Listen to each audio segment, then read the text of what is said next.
Luke 21 verses 5 to 9. Some of Jesus' disciples were remarking about how the temple was adorned with beautiful stones and with gifts dedicated to God.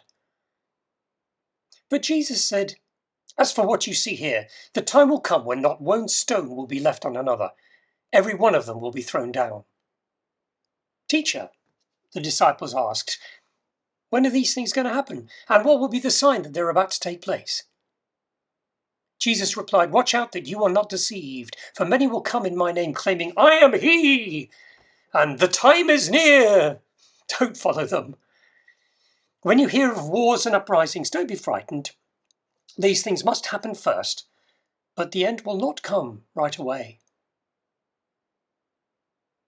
Now we come to a series of passages from Jesus' teaching in the temple about the end times, the end of the age. But there are so many different viewpoints about a lot of this stuff that we have to be very careful, because when people become convinced that they know all the answers about it, they can become quite distracted and can distract a lot of other people too. So tread carefully. First of all, Jesus tells the disciples that the temple will be destroyed.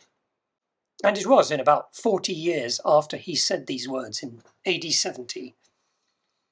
Then Jesus warns the disciples against impostors who claim to be the Messiah. He says, "Watch out for them and don't follow them. For when Jesus returns, it will be unmistakable, not as a baby or as a person wandering around, but in a flash of lightning. You won't be able to move." Also, remember what Jesus said, "By their fruit you shall know them." Then Jesus talks about wars and uprisings. Now, these have happened consistently since his time, as we know. In the year 1000, for example, the first millennium after Jesus' birth-ish, lots of people thought that the world was going to end. And it caused an awful lot of stirrings and uprisings and wars, and it led to a lot of upheaval. But the world didn't end. And we've had the year 2000 since then, and the world didn't end then. We've had literally thousands of wars since Jesus said these words, and earthquakes, and famines, and still they continue.